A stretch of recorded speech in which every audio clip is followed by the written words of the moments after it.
So my name is Alex Rubinstein.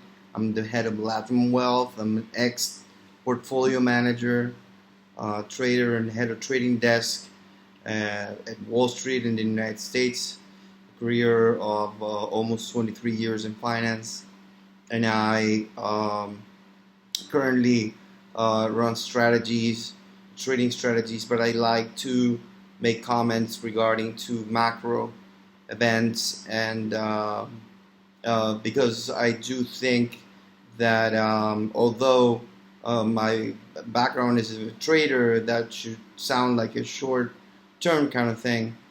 I like to think of myself as more of a fundamental type of trader, and basically, here we are sitting in a world that basically there's still large amounts of money flooding world markets. Um, During the last years, whether we had bad news or good news, it was everything all up. And central banks obviously have been intervening, saying directly into equity markets or indirectly by buying credit, and obviously also propping up, risk taking that has basically taking it even all the way to commodities.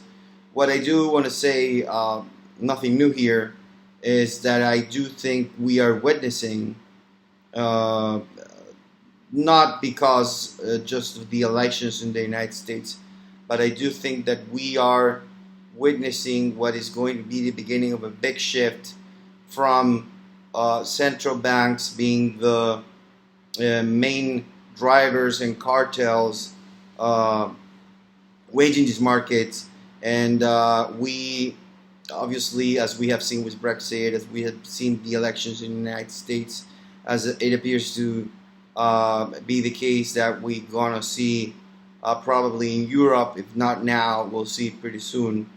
Um, Free commerce, as it has uh, been functioning basically through the last couple of decades, with all the free trade agreements, basically allowed for the central banks to create these cartels in which, in coordinated fashion, although the wording might have not sounded that way, in coordinated fashion, they have been moving from one place to another and basically taking all assets up, and therefore making believe that we are in a situation where assets are not deflating and therefore people are not losing value.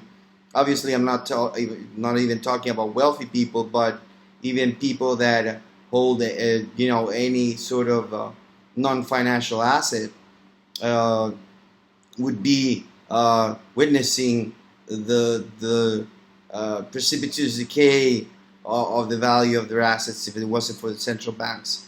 What in reality nobody feels or sees is that the cost of that has been the doubling, tripling of the debt of the countries, which we all know.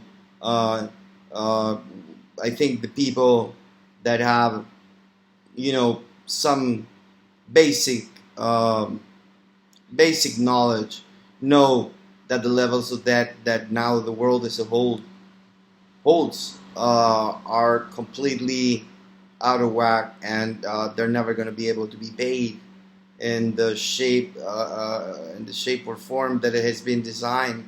So either they're going to have to be dissolved, restructured, or just devalued, or whatever.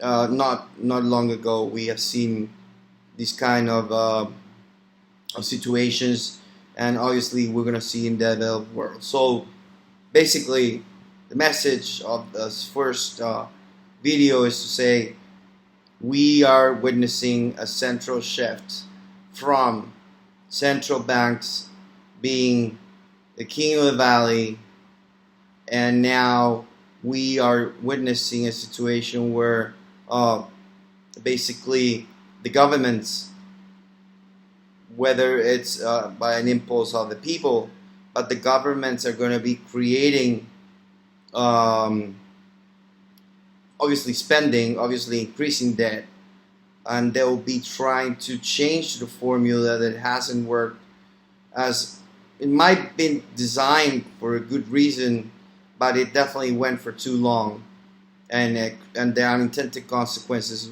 were socially, devastating. And at the end of the day, economy is just a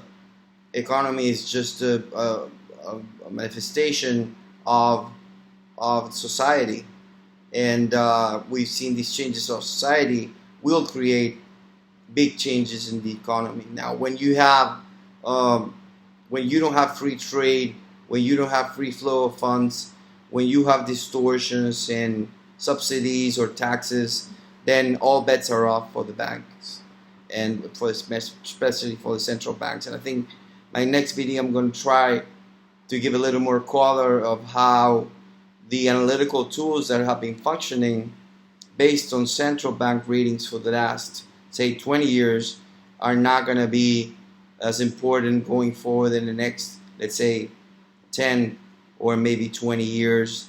And it's going to be very interesting. Definitely, you can agree or disagree with what's happened on the elections in Europe, on the United States.